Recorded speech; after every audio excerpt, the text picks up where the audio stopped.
Coming up on Tech News today, how Facebook and Skype have finally got to the point in their relationship where they're ready to deeply integrate and what that's going to mean for you. Also, nobody uses digital media anymore, so you're not actually watching this. And how spawning a baby can save you some money. You didn't expect that on a tech show. We'll tell you why.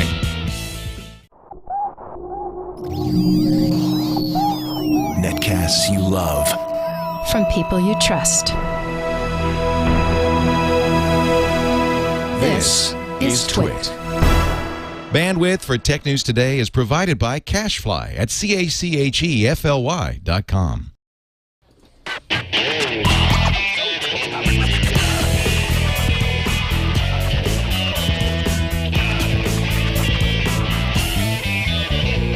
This is Tech News Today for Wednesday, September 29th, 2010. Tech News Today is brought to you by This Week in Google. Not just about Google, but also the best damn movie reviews of the social network you'll find. Watch it every week on Wednesdays at 1 Pacific on live.twit.tv.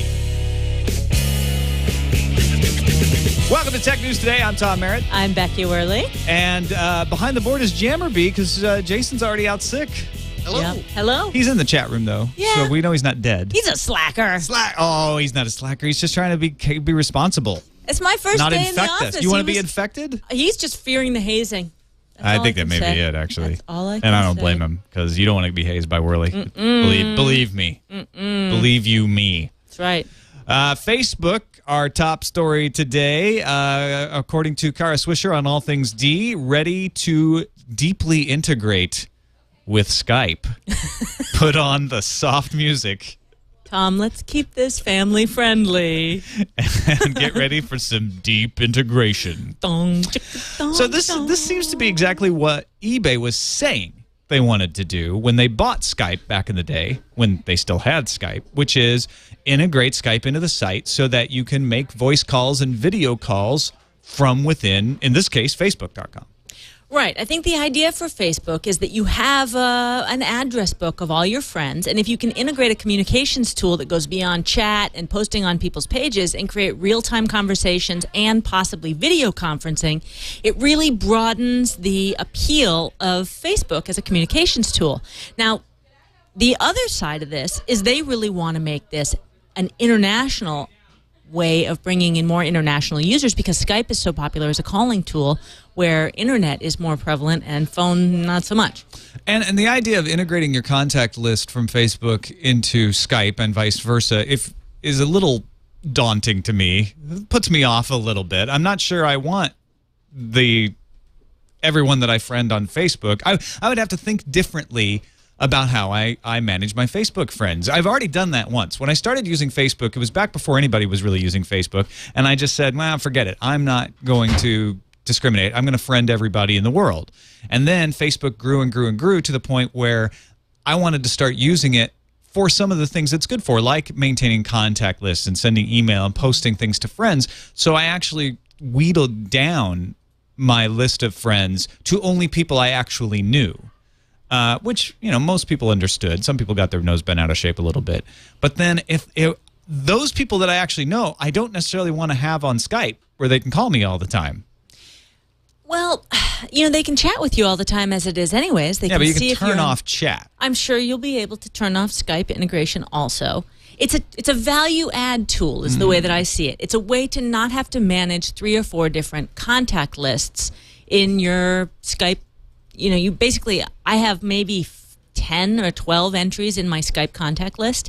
And if this were the case, I could have anyone that I wanted to imported directly into my Skype calling list. I could see that as a benefit.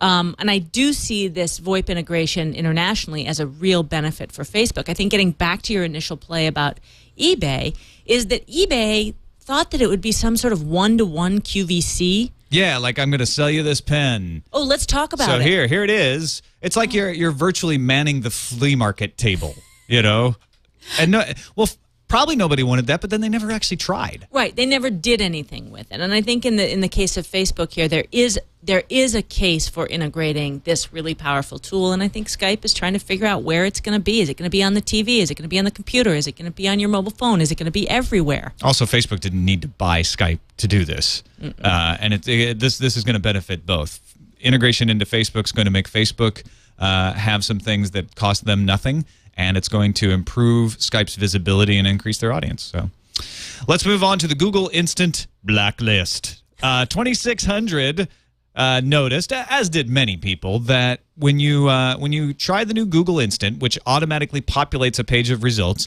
certain words don't populate any results, and there's some obvious reasons why. If you're typing the F word in there, they're assuming maybe you're typing some longer word that actually, F word's probably a bad example, but pen. Like you're typing the word Shih Tzu. Right. The first dog. 4 letters, you probably don't want to see the instant search results for that till you get to the end of the word. And let's just remind people what instant search results are. As you are typing letter by letter, a list of possible words you may be searching for and actual results are loading in real time as these letters progress in your typing. So the reason Google says that they are blacklisting certain words is for the kids. Right. Well, venerable website 2600 went and figured out what all the words were that are restricted, and some of them are more obvious than others. Right. I mean, if you type in puppy, as you type, you get things about pup, and then as soon as you type that second P, you get lots of information about puppy. But you type in BITC, a girl dog, and you get nothing. And what they're trying to do is just figure out which are the hot button words, and they are some weird ones. So like one of the classic ones that's bizarre here is you type in homosexual and you get to HOMOS, and you get lots of different results that are pertaining to homosexuality, pertaining to the word homos, the Greek word, homosexuality in the Bible you said was one that you saw, but you type in bisexual and it goes completely blank. Yeah. Well, it's Google trying to eyeball this and say, what stuff will people accidentally see that they didn't want to see, and we need to stop them? And it's a very clunky thing. Some of them are obviously, if I'm typing breast reduction surgery, then maybe the images that might pop up in the first part of that aren't the images I want to see. It really doesn't seem like that big a deal to me, though. Right. But the bigger point here is that Google actually has to put their hands on this. So and Google traditionally has never touched it. It's the algorithm that does everything.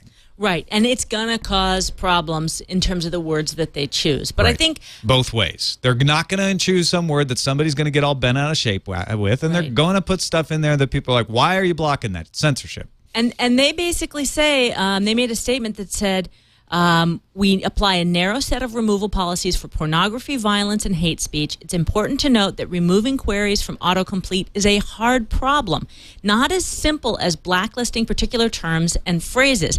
And this isn't the same thing as a safe list or a filter that prevents your kid from going to the breast cancer awareness site.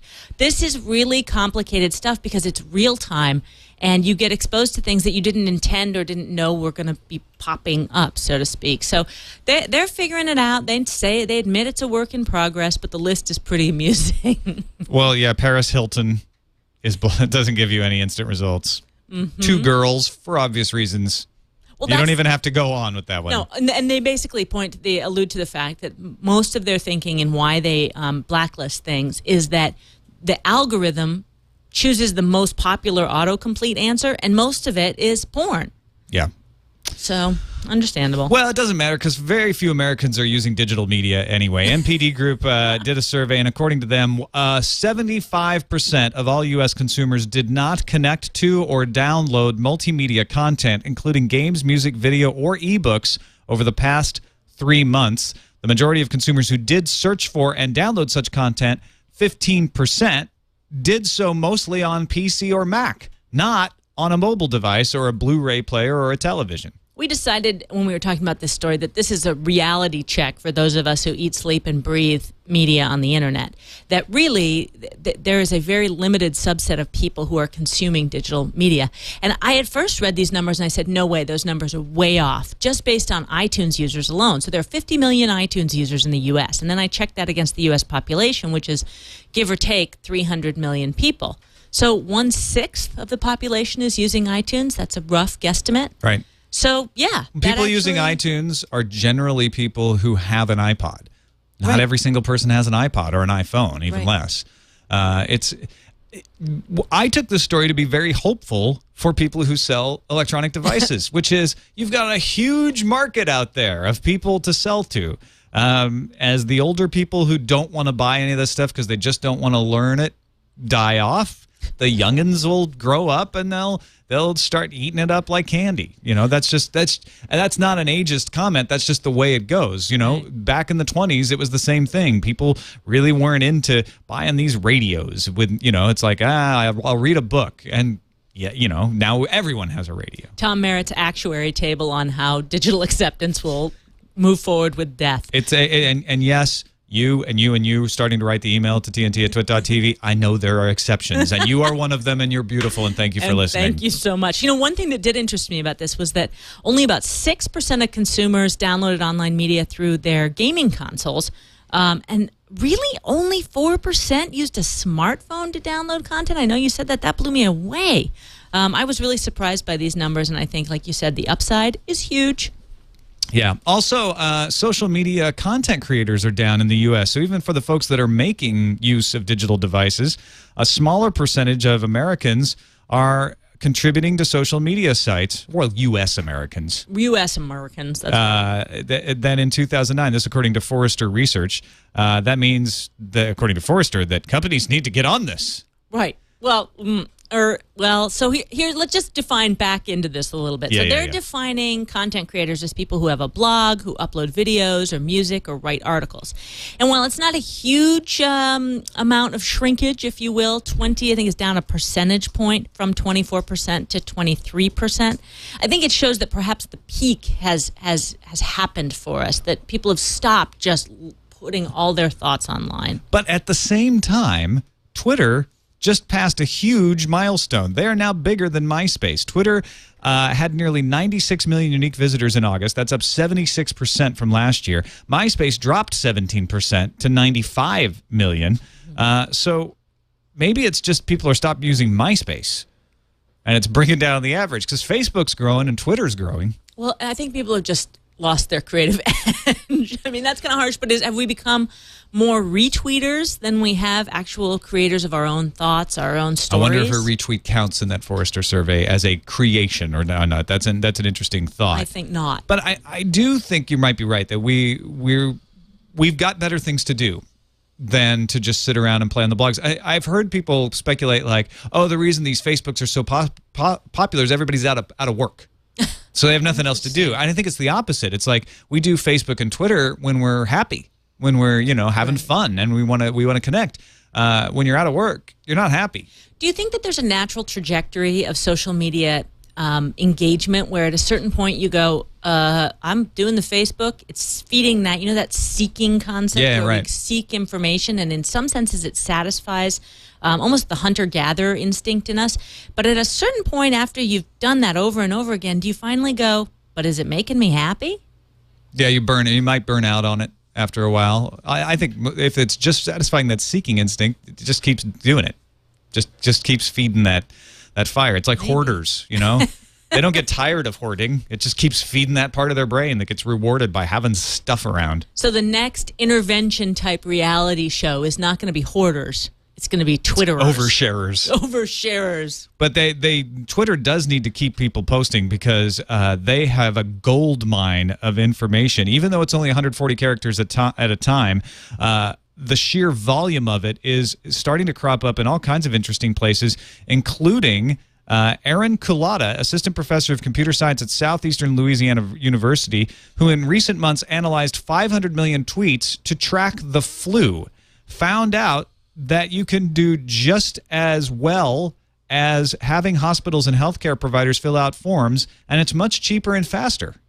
Well, they've done this in times, created these flu tracking sort of metrics that go online, but this is really interesting because it's in such real time. It's a 95% correlation with national health statistics. So it's not quite as accurate, but it's so much faster and so much cheaper that it might be close enough if you just need some broad trends, if you don't want to dig down too far into it. But if you were the CDC, would you use this as a tool in terms of just an indicator, or would you use this as God's word? At 95% correlation, I'd say I would use this for, you know, for anything that could tolerate that level of error. like any other statistics. 95%. That's pretty good. Pretty good. Yeah. ACS law, it just keeps getting worse and worse. To catch you up, if you've missed the last couple episodes, 4chan over the weekend attacked a lot of anti-piracy sites, including the MPAA, and one company called ACS Law. As ACS Law was recovering from the attack, they accidentally exposed an email database. Now those emails have gotten out, and there's a list of subscribers who allegedly downloaded pornographic movies from BitTorrent or other P2P services. Now British Telecom is facing a problem with this because ACS Law has been threatened with a fine. British Telecom emailed the spreadsheet of the emails to ACS Law unencrypted, which is why people were able to get them out of the revealed ACS Law file. Right. And so the British government has decided and been throwing around, not decided, but has been throwing around the threat of a serious fine. Violating the Data Protection Act. And big time, $500,000, or was it pounds? It's spendo fine. That's for ACS Law. We don't know what the fine to BT could be. And Sky, who was also involved, B-Sky-B, I think, was the provider. They said, hey, we encrypt any requests we get for information about our subscribers, so it wasn't us. And they also cut ACS Law off. They said, we are not your ISP anymore. Go somewhere else. We want nothing to do with you. In fact, the quote is, we have suspended all cooperation with ACS Law with immediate effect. This suspension will remain in place until ACS Law demonstrates adequate measures to protect the security of personal information. It's getting ugly. Yeah, well, for ACS Law and for poor Mr. Crossley, it's getting very ugly. I want to point out, we'll have this link in our show notes at the wiki, twit.tv/TNT. There's a great analysis of all of the emails that were found by Nate Anderson over at Ars Technica that just really gives you a good look inside what one of these P2P settlement factories does, what their day-to-day life is like. And just if you want to know, are they sleazy? Are they angry? Are they mean? Are they boring? Read this article because it will answer all those questions. The legal blackmail business, huh? Pretty much. California has outlawed maliciously impersonating others online, so I have to get rid of my Becky Worley angry Twitter account and stop posting all of those slurs. Well, actually, I don't because I'm just doing it for fun. But the law says that you can't do this if you are doing it for bad intent. That's right, malicious intent. And the origination of this is from a very serious case and an issue that really got a lot of legal attention. One of the biggest cases around this was the Megan Meyer case. She was a 13-year-old girl. She took her life after a woman impersonated a 16-year-old boy who cyberbullied her. And when this woman, Lori Drew, the woman who impersonated the boy, went through the legal system, her case was acquitted finally because there was no specific law that addressed what she did. Because she'd impersonated a bully, right? Right. She'd impersonated a boy. Yeah.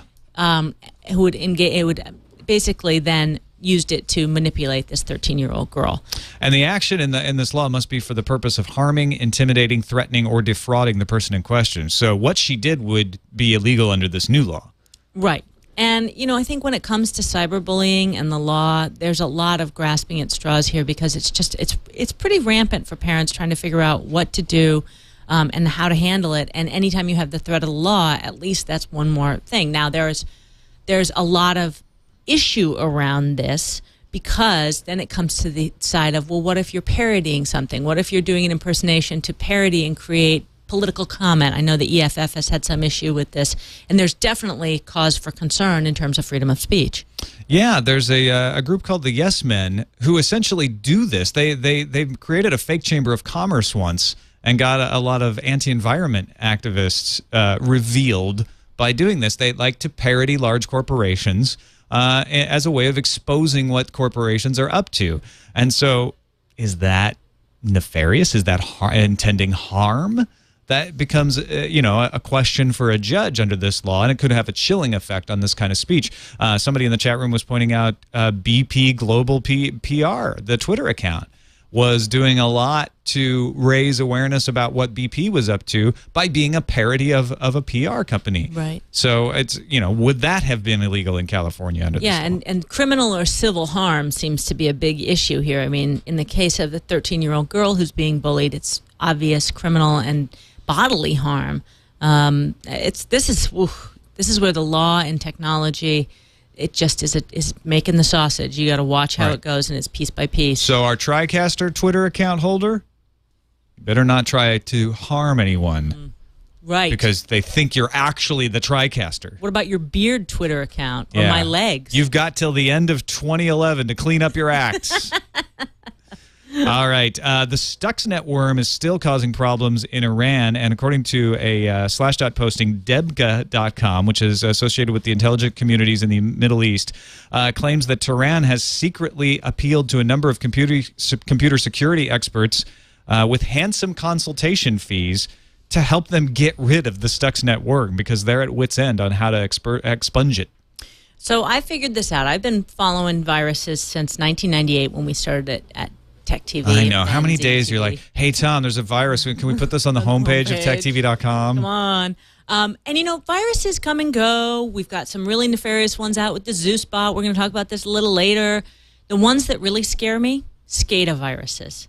And so this Stuxnet worm, really something to keep an eye on. And the fact now, what's a SCADA virus? So a SCADA virus is basically, SCADAs are the computer systems that control large utilities. And these are what are used to control nuclear reactor facilities, power facilities. Like the ones made by Siemens that got targeted in Iran. Exactly. Yeah. And Stuxnet has a parallel and an inroad into that. And they're very serious. They scare me. These are the ones that I actually think, okay, this is not draining somebody's bank account of $10,000. This is global thermonuclear war. This is the kind of stuff that freaks me out. Do you think Iran would use Linux? Definitely. It's free. I have a sidebar story that I have to tell you about this. What's Where that? I learned about this was going to see Richard Clark speak about SCADAs at Stanford, and it was a really scary talk. And as I was sitting there, I wanted to ask a question. I was super nervous. I was a young reporter, and I raised my hand, and it was in this amphitheater, and I was sitting above, directly in front of Richard Clark. And I finally got the nerve up, and I asked my question, and he would not make eye contact with me as he answered. And I realized it was because I did not wear pants that day, and it was a seated area where I thought there was a desk. There was no front to it, and Mom was right. Ladies, cross your legs at all times. Wow. That's not where I was expecting that story to go. I can't even, I had to tell that because every time I think of SCADAs, that's what I think of. Because that's where you will never forget what you learned on that day. Pretty much. I think with that, it's probably time for the news fuse.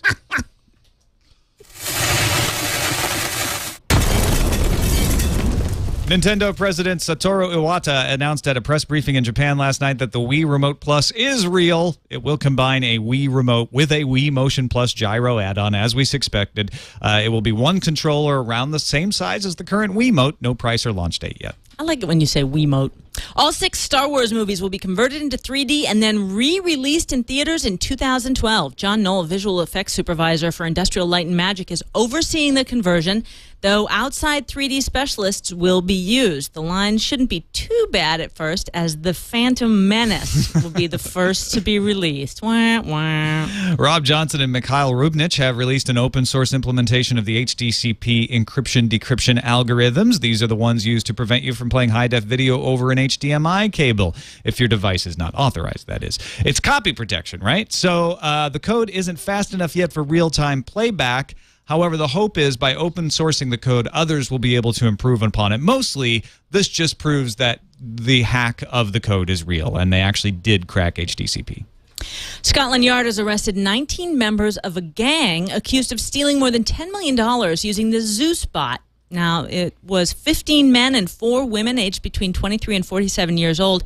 They were arrested in dawn raids in London, and the gang's methodology was to steal in increments of $10,000. Primarily, I'm converting all this to dollars, even though it was stolen in pounds. It was primarily from businesses and nonprofit organizations. And if you're wondering if this is a UK phenomenon only, estimates are that 1% of all U.S. computers are infected already with the same bot. If you're in a room of 100 people, look around. One of you is infected. Don't like threads in Gmail? Turn them off. Finally, after 6 years, Google has given its Gmail users the ability to decide whether they want the revolutionary enforced threading system or if they'd rather live in a more familiar, albeit retro world of one line for every email. This is something Lotus Notes had in 1999, people. So finally, it comes to Gmail. Whoop! Sidhu Borders Bookstore continues its bid not to die of irrelevancy by introducing the new updated Kobo e-reader.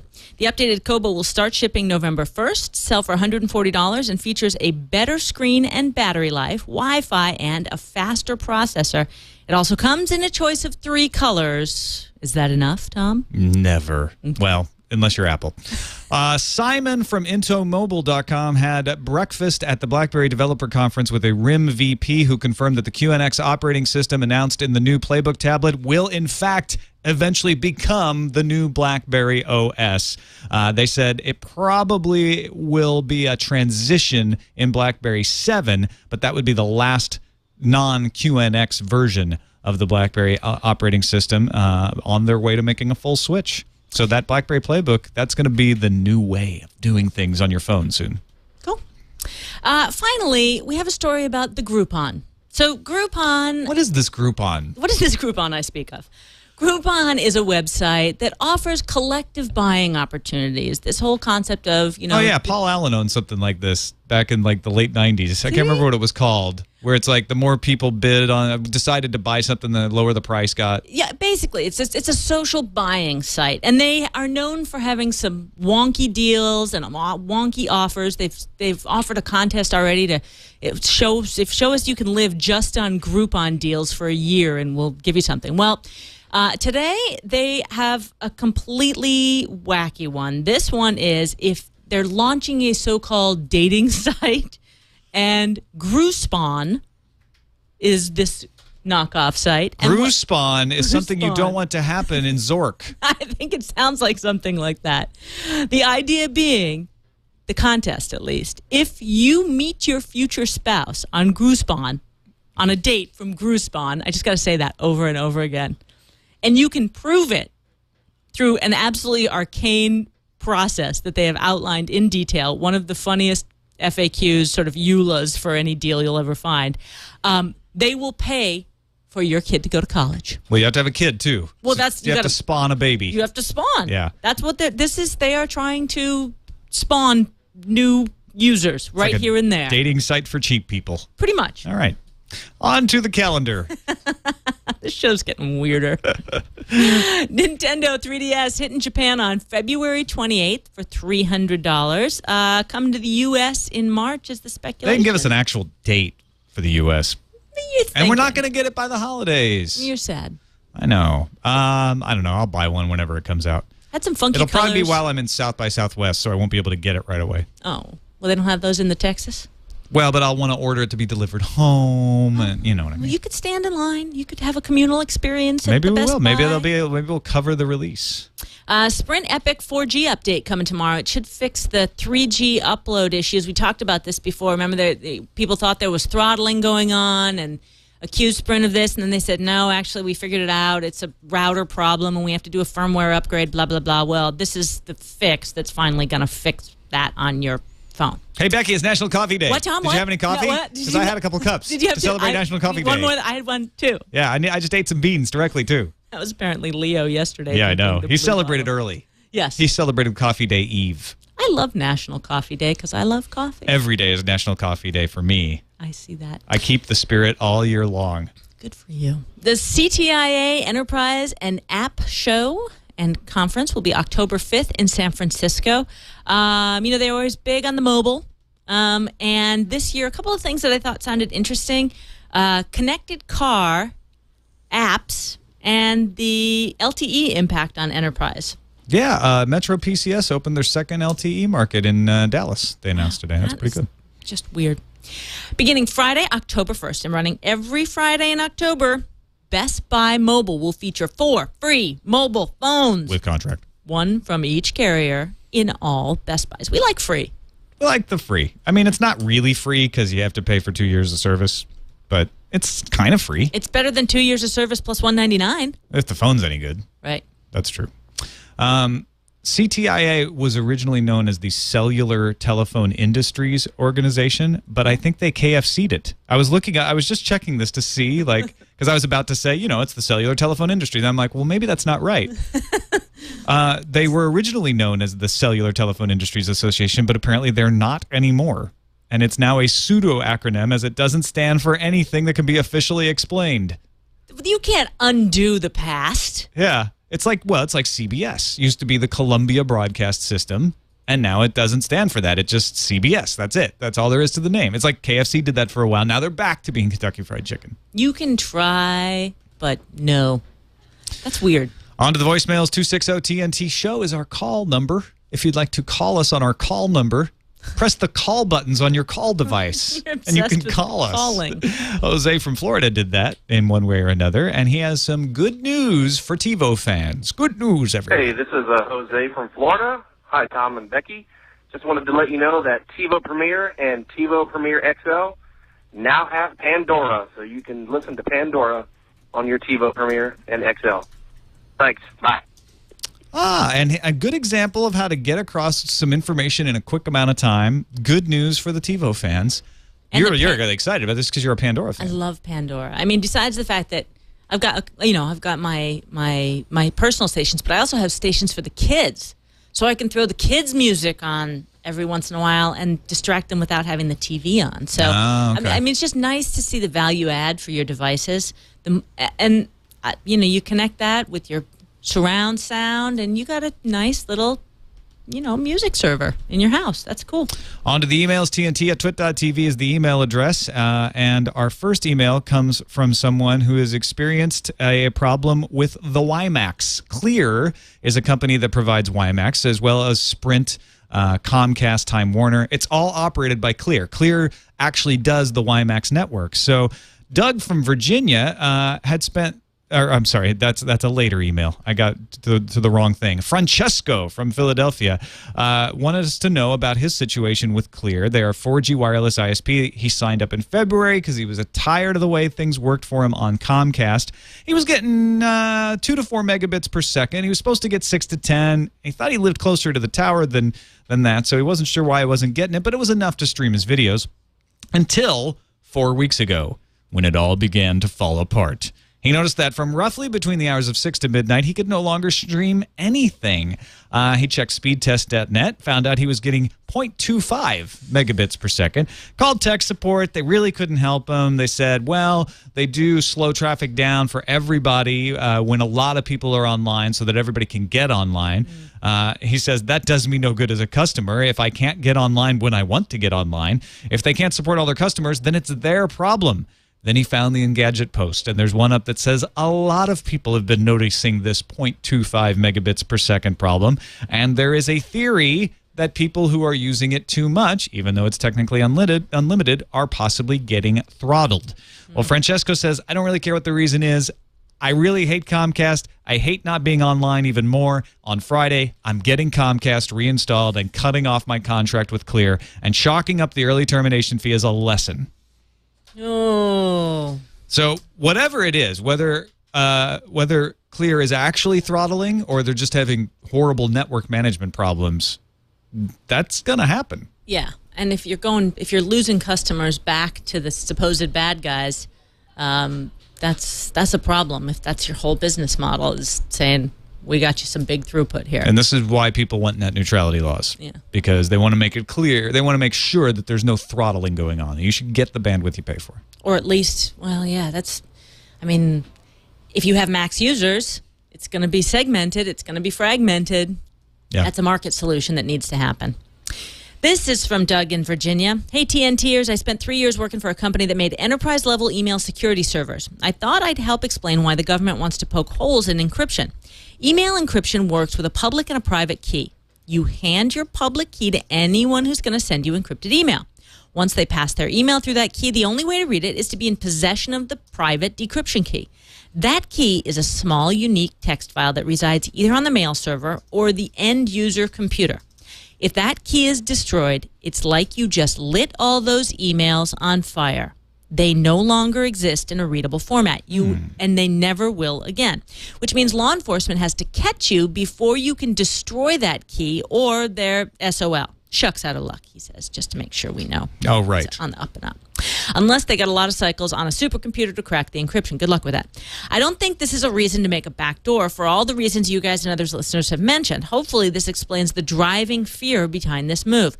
Personally, I expect it'll run into HIPAA issues and die because people's medical history will become too easily available if these backdoors are created. Keep up the good work. Glad to see Jason on this show. Not today. Aw, he's just sick. Leave him alone. Sure. Great email, though, from Andrew. I love it when we get the emails from the people in the know. Yeah. Reasonably argued and very informative. Good stuff. So thanks for sending that along. I hadn't even thought about the HIPAA side of things. Such a good point, because that's someplace where you're going to see a lot of lawyers get involved, and it becomes super litigious. Yeah, it's a morass. Yeah, the legislators, the government, they're like, oh, I forgot. We got the lawyers there. We're going to back away. Yeah. Finally, Anonymous, as you will find out why in a moment, wrote in and said, hey, TNT crew, yesterday we had the Microsoft company meeting. This is an annual event where we get the full-time employees. Around 18,000 show up on Seattle's baseball field, and the VPs and Steve Ballmer talk about the company. We got an email earlier this week saying that we should not tweet from the event, but I tweeted some things like, the weather is nice for the event, and other silly stuff, just to receive an email from a Microsoft PR person asking me not to tweet. I guess technically I was not following the rules, but hey, not like I was disclosing any secrets. Thought you would find this interesting. Microsoft Anonymous, just in case Microsoft PR tries to give me more trouble. Microsoft Anonymous, you should have known that one of the things they talked about was their weather control system, because it was horrible in the rest of Seattle. So when you said it's a nice day, you gave it away. Oh, I don't know. I can't even imagine being a corporate PR person trying to lock down your company in the age of all this digital communication. Ugh. Yeah. Everybody wants to be a source. No Everybody tolerance wants to be policy. deep throat, Yeah. so to speak. Everybody does, and that's our show. Thanks, everybody, for watching. We will sort through and find one of the crazy things we've said to turn into the title. Until next time, you can email us, TNT@twit.tv. Give us a call, 260-TNT-SHOW, or find us on the web. We have a link to the wiki, has all our show notes, twit.tv/TNT. We'll see you tomorrow. Bye. Thanks, everybody.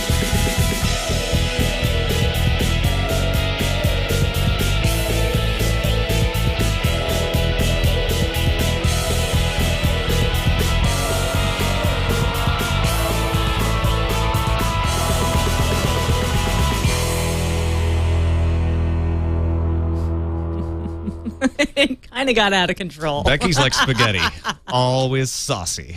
Saucy.